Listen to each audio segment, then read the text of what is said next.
Bien, entonces, vamos a ver insulina, glucagón y los transportadores, ¿sí?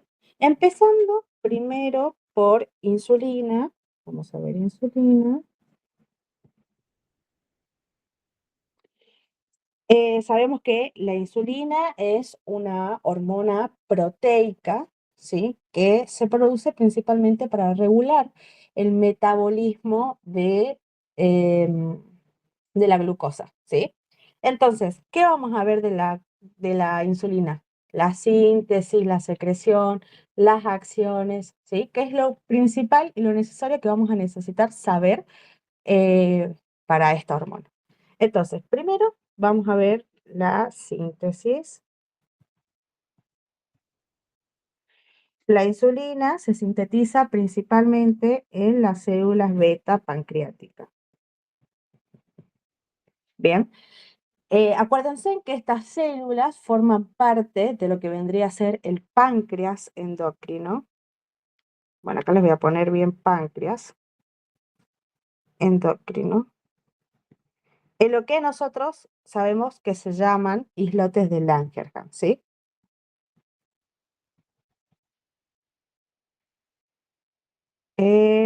Hans. Bien. Y acá nosotros, no sé si se habrán visto en los videos, habrán visto que la insulina es una hormona que viene de proteínas, ¿no? Es una hormona proteica. Y esta se sintetiza clivándose. Primero vamos a tener el precursor, que es la no, perdón, es preproinsulina. ¿Sí?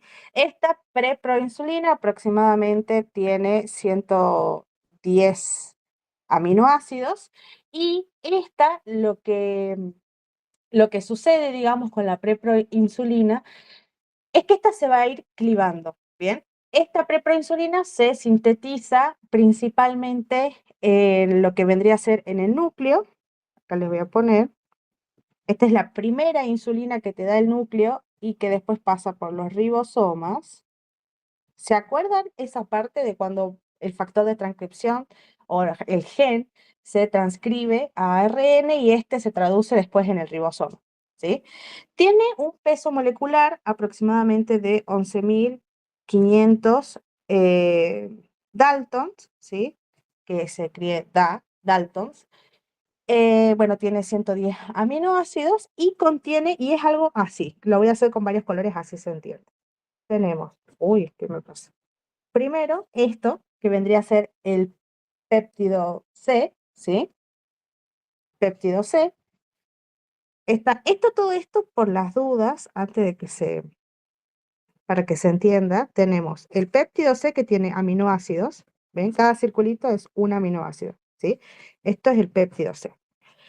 Y apegadito al péptido C tenemos primero la cadena B, ya vamos a hablar de esta, la cadena B, de ahí tenemos la cadena C, así, cadena C, y tenemos la cadena A. Ahí, cadena A. Bien. Esto es la preproinsulina, que tiene aproximadamente 150 aminoácidos, ¿sí? ¿Y qué contiene entonces? Contiene el péptido C, que es el péptido señal, el péptido B, el péptido C y el péptido A. Bien, cada péptido, que también lo pueden conocer como cadena o péptido, que es prácticamente lo mismo, ¿no? Esta se va a clivar, o sea, la voy a romper, ¿sí? Y me va a formar la proinsulina, ¿sí? O sea, es como que le estoy quitando esta parte que dice pre, ¿sí? Le voy a quitar la preinsulina. O sea, ¿qué cadena de la insulina yo voy a quitar? Voy a quitar la cadena C. Entonces ya voy a tener ahora la proinsulina, tenemos el péptido C, tenemos la cadena P y tenemos la cadena A. ¿sí? Cadena A. Entonces, miren, acá lo que yo hice prácticamente fue clivar a la proinsulina, o sea, a la inicial, ¿no? A la primera insulina la clivo. ¿Qué le saco? Le saco el péptido C, ¿sí? El peso molecular aproximadamente de la proinsulina es de 9000 Daltons, ¿bien? Tiene aproximadamente 85 aminoácidos y es la molécula intermedia que se encuentra principalmente en el retículo endoplasmático antes de irse a insulina y a péptido C, ¿sí? A insulina y a péptido C. Entonces, esta molécula es la precursora de la insulina verdadera, por así decirlo, ¿sí? Y que ahora voy a sacar, ¿bien? Y voy a clivar a la proinsulina. O sea, esto se va clivando, ¿sí? Primero tenía proinsulina, le saco la cadena C y me va a quedar proinsulina, que tiene un péptido menos, ¿sí? Tiene el péptido C, la cadena B y la cadena A. Y voy a volver de nuevo a romperla, ¿sí? A la insulina, pero se rompe principalmente en las vesículas, ya ahora vamos a ver la insulina, voy a romper la parte pro, ¿sí? Pero esta parte pro no se va a ir como se fue la cadena C. Ven que por un lado la cadena C yo la activé. Tenemos la cadena C, ¿bien? Yo clivé la cadena C, la separé. Ahora, voy a hacer lo mismo con la proinsulina para que me dé insulina y el péptido C. Bien, entonces me va a dar insulina por un lado, que está compuesta por la cadena B y por la cadena A. Tenemos la cadena B y tenemos la cadena A. Esta es la verdadera insulina, esta es la que va a ejercer, ¿sí? La acción de la insulina prácticamente.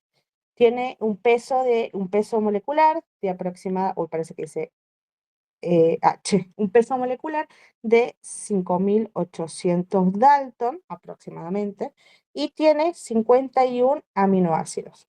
Bien, tiene la cadena B, tiene 30 aminoácidos y la cadena A tiene 21 aminoácidos. ¿Sí? Y estas cadenas están unidas por puentes disulfuros, ¿sí? Puentes disulfuros intercadenas, ¿sí? O sea, la cadena B se une a la cadena A través de puentes disulfuros. SH significa eso, puentes disulfuros. Bien. Eh, bien.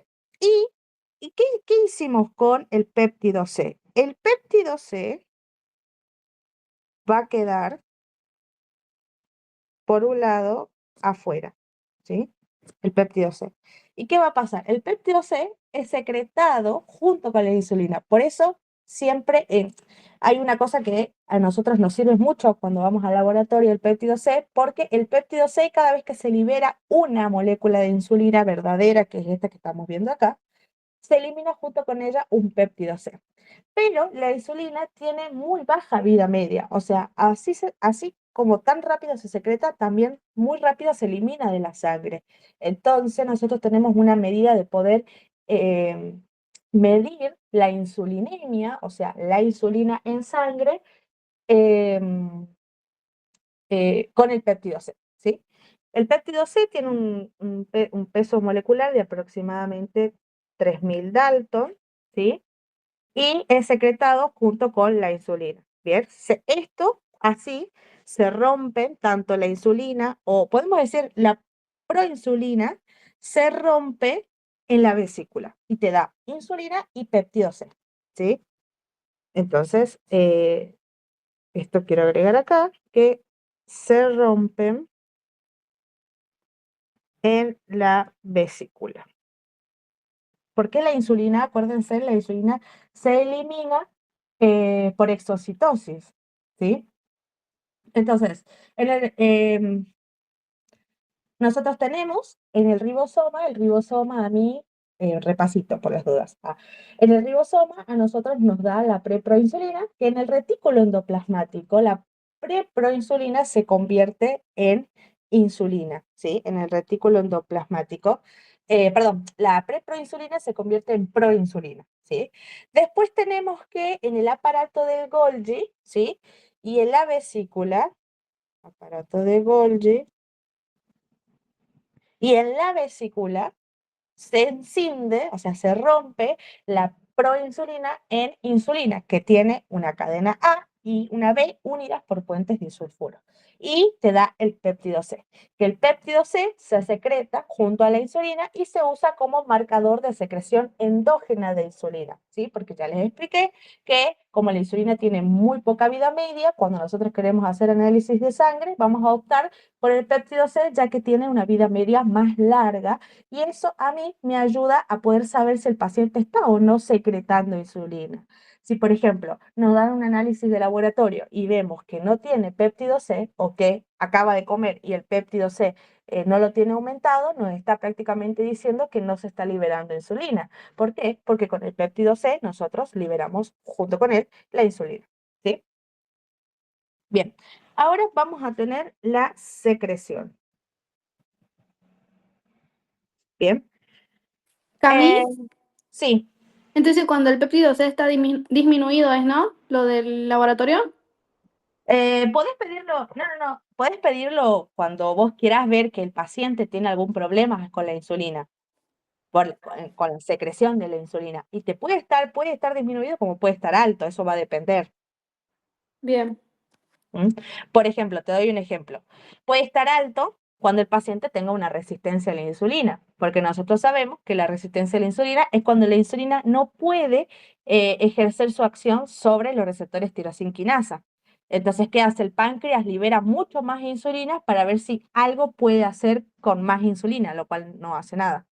Entonces ahí, si libera más insulina, voy a tener más aumentado el péptido C. Pero en cambio, un paciente que tenga diabetes tipo 1, que es un paciente que tiene diabetes autoinmunológica, en donde hay anticuerpos que se comen prácticamente al páncreas, ¿qué va a pasar ahí? Y vas a liberar menos insulina. Pero cuando vos saques el análisis de sangre, no vas a ver insulina disminuida, vas a ver el péptido C disminuido, porque con él se secreta junto a la insulina y se usa como marcador de secreción endógena de insulina. ¿Mm? bien, Cami, gracias. No, de nada. Ahora vamos a tener la secreción, ¿sí? O sea, ¿cómo se secreta la insulina? Bien, primero, antes de hablar un poco de qué estimula la secreción, yo quiero que más o menos ustedes entiendan cómo se libera la insulina, así que vamos a hacer un dibujito de una célula, ¿sí? Acá tenemos mi célula, que mi célula va a tener receptores en la membrana, que son receptores tipo GLUT2, son receptores tipo GLUT2, que acá lo que prácticamente pasa, ¿sí? Es que cuando hay perdón, se secreta principalmente, esto me olvidé decir, en post-ingesta, ¿sí? ¿Qué es lo que pasa? Cuando vos comes, prácticamente todos los alimentos que vos digerís, que uno digiere, tienen glucosa, ¿sí? Y esa glucosa, en el intestino, que ya lo vamos a ver cuando veamos nutrición, el intestino las absorbe y pasan a la sangre. Y en sangre hay GLUTs, ya los vamos a ver, ahora lo vamos a ver en un ratito, hay GLUTs, o sea, son transportadores de glucosa que detectan que hay mucha glucosa dentro de la célula, ¿sí? Estos GLUT, como vimos nosotros en la primera era, son receptores, son transportadores y entonces por ende son proteínas. Los GLUT, principalmente el GLUT2, tiene alto Km, por ende tiene baja afinidad.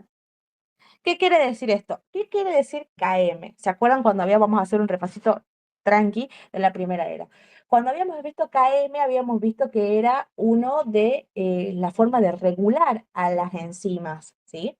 Km es la concentración de sustrato. Y acá vamos a poner de ejemplo como si fuera que el GLUT2 es una enzima, ¿sí? El GLUT2 lo que hace es transportar la glucosa desde afuera de la célula hacia adentro de la célula. Pero lo va a hacer principalmente cuando haya una alta concentración de este sustrato. ¿Cuál es el sustrato? La glucosa. ¿Sí? Entonces, cuando yo tenga mucha glucosa, es recién cuando este glucto se va a activar, por así decirlo, se va a estimular y eso va a hacer que ingrese la glucosa desde afuera hacia adentro por difusión pasiva, ¿sí? Por difusión simple, ¿bien? Facilitada en realidad, facilitada. Entonces, el GLUT2 me sirve solamente en posingesta. O sea, cuando tenga mucha cantidad de glucosa. Cuando no tenga mucha cantidad de glucosa, el GLUT2 no va a funcionar, no se va a activar y por ende no va a dejar que la glucosa se vaya desde afuera hacia adentro. ¿Bien? Eso es lo más importante que tenemos que entender.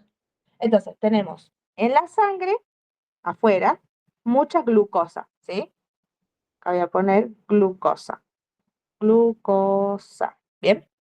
Que el GLUT2, que tiene alto KM, o sea, cuando hay mucha glucosa en post-ingesta, va a hacer que la glucosa ingrese adentro de la célula. ¿Bien? ¿Y qué va a pasar? Va a ser, al haber mucha glucosa, vamos a tener enzimas que van a captar que hay mucha glucosa, que ya la vamos a ver mañana cuando veamos glucólisis, que se llaman glucoquinasa y o con H, exoquinasa, ¿sí? Estas glucosas van a agarrar a la glucosa y la van a fosforilar. ¿Por qué? Porque son quinasas. Acuérdense, las quinasas siempre fosforilan, ¿sí? Y acá entra en juego el metabolismo de la glucólisis, que lo vamos a ver mañana. Pero al fin y al cabo, al final de la glucólisis, cuando vos rompes toda la glucosa, te da ATP y te da mucho ATP. ¿Sí?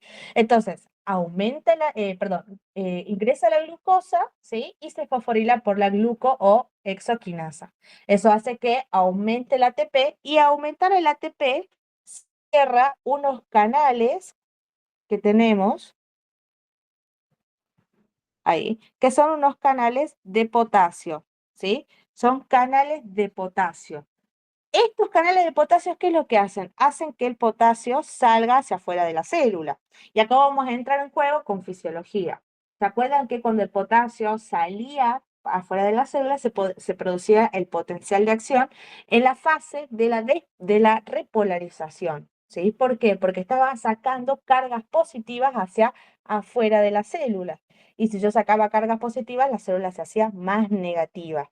Entonces, cuando aumenta el ATP en esta célula beta pancreática, no nos olvidemos que estamos acá en donde se sintetiza la insulina, cuando aumenta el ATP, voy a hacer acá una vesícula, cuando aumenta el ATP lo que hace es bloquear este canal de calcio, este canal de potasio. Entonces, al bloquear los canales de potasio, que son canales de potasio ATP dependientes, ¿sí? Van a permanecer los potasios adentro. ¿Y eso qué quiere decir? Que van a permanecer cargas positivas. Y eso va a conducir en una despolarización de la membrana. ¿Sí? Porque acuérdense que las cargas positivas producían la despolarización. ¿Sí? Cuando se despolariza la membrana, se abren canales de calcio que son voltaje dependientes, canales de calcio, voltaje dependientes, ¿sí? Y eso hace que el calcio ingrese y que movilice vesículas. No se olviden siempre que el calcio moviliza vesículas. Y acá tenemos la insulina con el péptido C, ¿sí? Entonces la insulina se exocita, ¿sí? Se produce la exocitosis de los gránulos de insulina y se libera la insulina junto con el péptido C. Esto es la liberación, ¿sí? ¿Se entendió cómo se...? Eso es pregunta de examen siempre, ¿no? Les aviso desde ya. Esto es pregunta de examen. La liberación y secreción de insulina. Bueno, ¿cuáles son los estímulos para la liberación o para la secreción de insulina? El estímulo principal el estímulo principal es la glucosa. Pero la glucosa aumentada, más de 90 miligramos por decilitro, ¿sí? Ese es el estímulo principal para la liberación de insulina. Y después tenemos otros estímulos, ¿sí? Por ejemplo, aminoácidos como la arginina, la leucina, ¿sí? Esos aminoácidos, por ejemplo, ¿sí? También la estimulan las incretinas. Esto vamos a tener una clase para ver incretinas, por ejemplo, la GLP-1 o el péptido inhibidor gástrico, ¿sí? Y obviamente la acetilcolina. Bien, esos son los estímulos para la liberación de insulina. Y los inhibidores para la liberación de insulina, ¿sí? Van a ser la adrenalina, la noradrenalina, o sea, las catecolaminas, pero principalmente a través de los receptores alfa 2, ¿sí? Porque si actúan a través de otros receptores pueden inclusive aumentar la liberación de insulina, ¿sí? Y la somatostatina.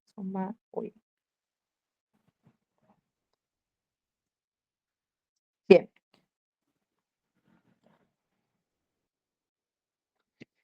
bien. Entendiendo eso, vamos a ir a ver entonces ahora lo que vendría a ser las acciones. Vamos a tener, primero, que actúa, pueden ser en el receptor tirosinquinasa, ¿sí? ¿Y cuál es el efecto general? El efecto general es ser anabólica, ¿sí? O sea, lo que va a hacer es favorecer el almacenamiento y la síntesis, ¿sí? Favorecer el almacenamiento y la síntesis. ¿Bien? Entonces, la insulina tiene, pero ustedes no se dan una idea, un montón de acciones. Igual lo vamos a ver ahora porque también son preguntas de exámenes, tanto en fisiología como en bioquímica. Por las dudas, los chicos también que toman fisiología, esto es pregunta de examen siempre, ¿sí? Entonces, tenemos acciones, por ejemplo, a nivel del metabolismo de los hidratos de carbono, ¿sí? Las acciones a nivel del metabolismo de carbono van a ser, primero, que aumenta la captación de glucosa, y esto lo hace principalmente porque estimula que los GLUT4 se vayan hacia la membrana, ¿sí? Producen exposición de los GLUT4, ¿sí? Uy, en el músculo esquelético, ¿sí? Y en el adipocito. Otra de las funciones que tienen es que aumenta la glucólisis vía metabólica que vamos a ver mañana, pero prácticamente acá en la glucólisis tenemos varias enzimas que ayudan a la ruptura de la glucosa, y una de esas es, por ejemplo, la glucoquinasa, ¿sí? O la fosfofructoquinasa 1, ¿sí? Y la piruvatoquinasa, que son las enzimas más clave del ciclo de la glucólisis, que miren, quien la estimula justamente la insulina, ¿sí? También lo que hace es aumentar la glucógenogénesis, ¿sí? O glucogénesis, ¿sí? Que activa principalmente a la glucógeno sintasa, ¿sí?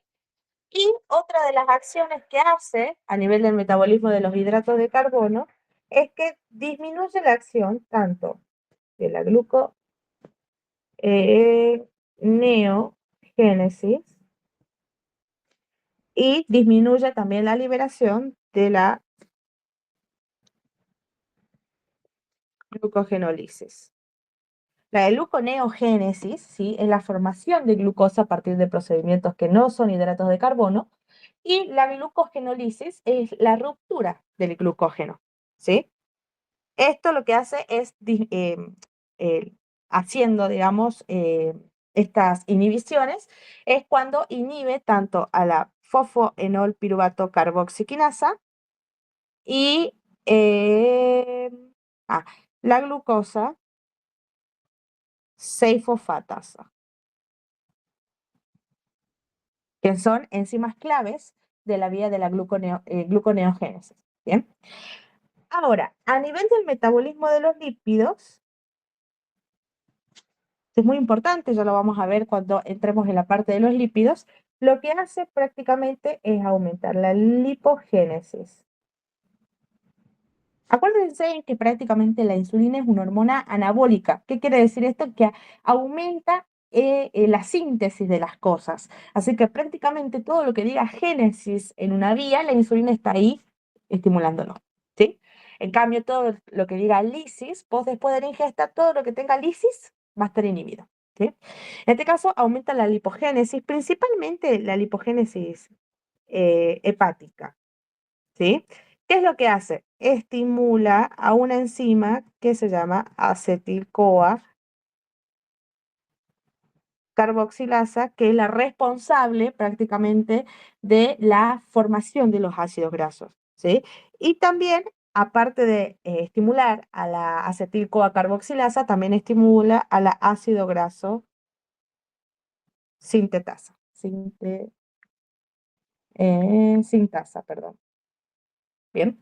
¿Qué más hace la insulina en el caso del metabolismo de los lípidos? ¿Sí? Aumenta la captación de lípidos, ¿sí? O sea, de ácidos grasos por el tejido adiposo. Todos esos ácidos grasos que vos comiste en la comida, ¿sí? Van a ser absorbidos gracias a la insulina por el tejido adiposo, ¿sí? ¿Qué es lo que hace prácticamente? Que lo vamos a ver ahora cuando veamos lípidos, estimula la lipoproteína lipasa. ¿Bien? Bien. ¿Qué más hace la insulina? Disminuye, espera, ahí está. Disminuye la lipólisis, ¿sí? ¿Por qué? Porque inhibe a la lipasa hormona sensible. Ya lo vamos a ver cuando veamos lipogénesis y lipólisis, ¿sí? Y por último, también disminuye la síntesis de cetoácidos, ¿sí? Acá. Disminuye la cetogénesis, o sea, la formación de cetoácidos. Otro, bueno, por ahora esos son todos lo que tienen que saber sí o sí del metabolismo de los lípidos, ¿sí? Ahora vamos a ver qué es lo que hacen el metabolismo de las proteínas, ¿sí? En el metabolismo de las proteínas lo que hace prácticamente es aumentar la captación de aminoácidos, ¿sí? Aumentar la síntesis de proteínas, o sea, síntesis proteica, y inhibe la proteólisis. Bien. Y para dar como otros efectos más que tiene la insulina, uno, y que son importantes también, por eso les pongo, ¿sí? Es el transporte, y esto es muy importante porque ya ustedes lo van a ver cuando vean insulinas como fármacos, ¿sí? Porque siempre que le damos insulina a un paciente hay que incluirle un poco de potasio, ¿sí? ¿Por qué? Porque la insulina aumenta el transporte de potasio hacia el interior celular. Bien, también lo que hace es aumentar la síntesis de ARN y ADN, ¿sí? Y otra muy importante es que promueve eh, la proliferación celular. Ahora, lo que a mí me gustaría hablar es un poco acerca de lo que pasa, porque lo he visto, ¿en dónde lo vi? ¿En dónde lo vi? En un choice, acerca de la insulina con el riñón, ¿sí? Entonces, para mí eso es bastante importante porque la insulina a nivel renal, ¿sí? Es no lo vamos a ver tanto, pero cuando veamos análisis de orina, por ahí quizás nos ayude mucho a nosotros en el metabolismo de la diabetes, ¿sí? Bien, a nivel renal. ¿Qué es lo que pasa acá? Aunque el riñón no es el principal blanco de la insulina, sí tiene la insulina a nivel renal efectos importantes, ¿sí? Principalmente con el metabolismo de la glucosa en el riñón. ¿Por qué? Porque el riñón realiza gluconeogénesis, principalmente en la corteza renal, y la insulina inhibe este proceso, ¿sí? Al igual que en el hígado. Entonces lo que hace es disminuir la gluconeogénesis.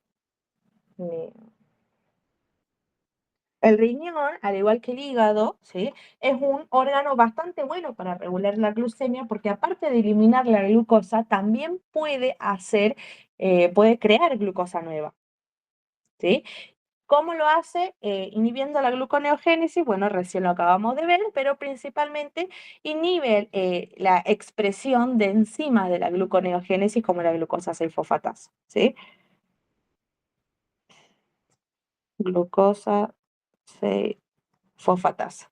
¿Bien? ¿Qué más hace el riñón?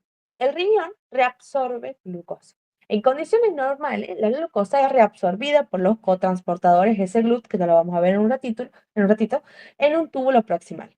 La insulina no modifica directamente el S-GLUT, pero cuando está aumentado hace que disminuya la glucosa plasmática y de esa manera disminuye la carga filtrada y por ende la cantidad de reabsorción. ¿Sí? Entonces, prácticamente lo que hace la insulina, ¿sí?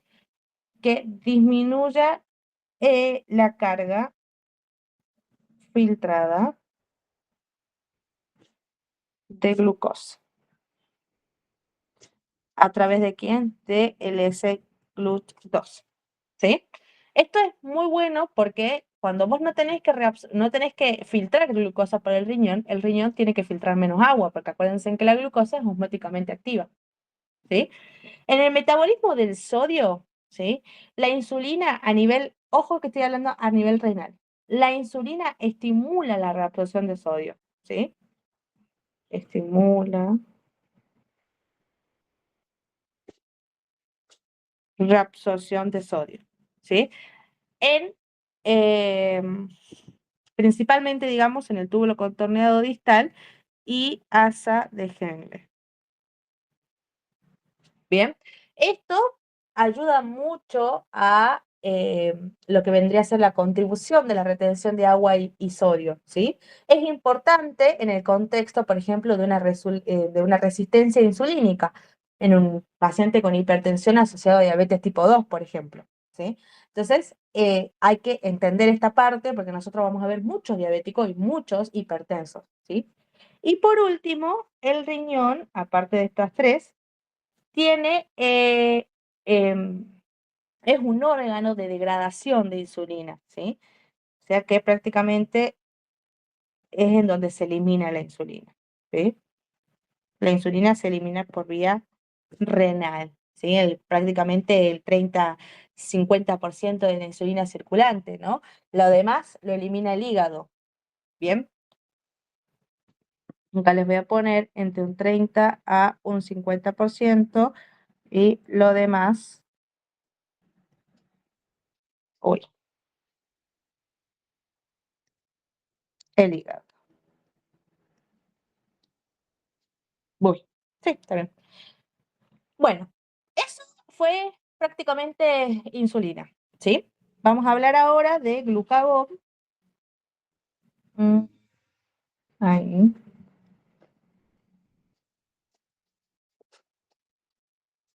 Glucagón.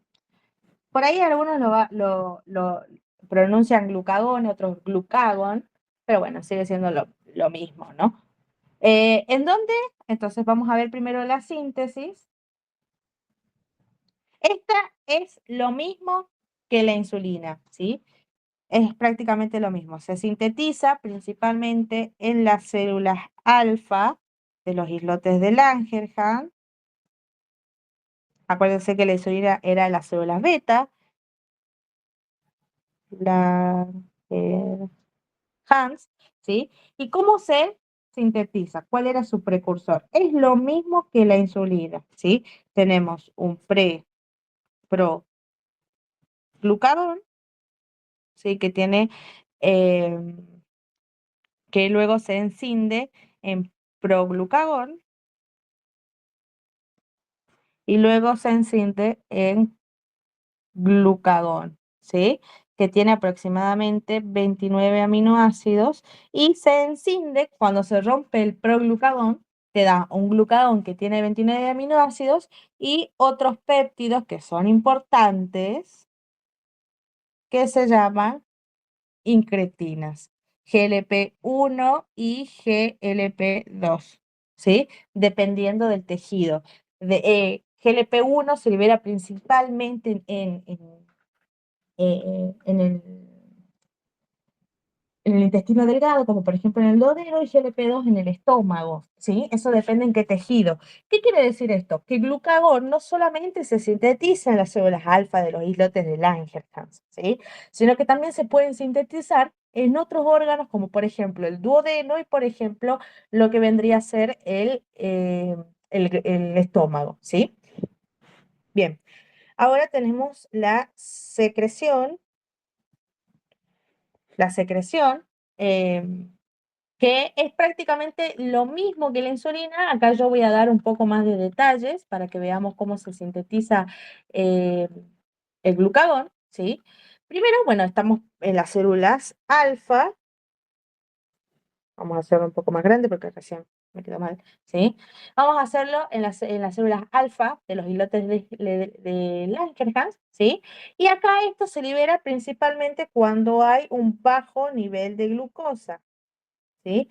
En este caso, lo que los van a captar van a ser los GLUT1, ¿sí? GLUT1 o GLUT2. Perdón, 2 no, 4, 3, ¿bien? GLUT1 o GLUT3 pueden llegar a captar bajos niveles de glucosa. ¿Por qué? Porque estos tienen baja Km, o sea que actúan cuando tenés baja concentración de glucosa, miren, baja concentración de glucosa en ayunos, y tienen alta afinidad. Afinidad, acuérdense que es cuando prácticamente vos te agarrás bien a algo, ¿sí? Entonces, actúa cuando tenés poco y eso hace que lo agarre con más fuerza, ¿sí? Eso prácticamente es bajo KM alta afinidad. Bien, ¿qué es lo que pasa? Ingresa la glucosa, bien, porque estamos, que tiene bajo KM y alta afinidad, hace que ingrese la glucosa, pero la glucosa no, no se va a, como a romper, ¿sí? Sino que acá la glucosa solo se va a almacenar, ¿sí? ¿Y qué va a pasar? Si vos no rompes la glucosa, no vas a tener energía, por ende vas a tener disminución del ATP. Eso va a hacer que los canales de potasio, ¿sí? Que son, acuérdense, ATP dependientes, van a hacer que se queden abiertos, ¿sí? Se quedan abiertos. Entonces, al quedarse abiertos, se sale mucho potasio y eso hace que la célula se vuelva más negativa. Más negativa. ¿Y qué pasaba cuando se hacía más negativa en el potencial de acción? Se conocía como hiperpolarización, ¿sí? Cuando salía potasio de más, ¿se acuerdan? Bien. Cuando se produce una hiperpolarización, ¿qué va a pasar? Eso va a hacer que ingrese más sodio para compensar las cargas negativas, y cuando ingresa sodio, ingresa el calcio. Y el calcio moviliza las vesículas que habían con glucagón y GLP-1 o 2, ¿sí? Y O2, ¿bien? Entonces entraba el sodio y el calcio, se despolarizaba y el calcio moviliza las vesículas y hace que se salga, libere glucagón por exocitosis. ¿Mm? Bien. Entonces, ¿cuáles son los estímulos para el glucagón? ¿Sí? La estimulación vendría a ser la hipoglucemia, ¿bien? Aminoácidos, como por ejemplo, aminoácidos que son aminoácidos gluconeogénicos, que lo vamos a ver cuando veamos aminoácidos, alanina, arginina, por ejemplo, ¿sí? Adrenalina y o noradrenalina, que es la estimulación simpática, pero a través de los receptores beta, ¿sí? Y el ejercicio intenso. Todo esto hace que el glucagón se libere, ¿sí? Y luego tenemos las inhibiciones, los que inhiben su liberación, por ejemplo, la insulina, ¿sí? Que es el efecto parácrino. ¿Por qué parácrino? Porque se encuentran en el mismo tejido, pero un poquito lejos, ¿sí? Parácrino, la somatostatina. Acuérdense que la somatostatina se libera de las células delta del islote de Langerhans, ¿sí? Y la glucosa alta. Todo eso hace que inhiba la liberación del glucagón, ¿sí? Em, creo que, creo que estamos, ¿eh? Bueno, ahora me gustaría hablar sobre los GLUT y SGLUT, ¿sí?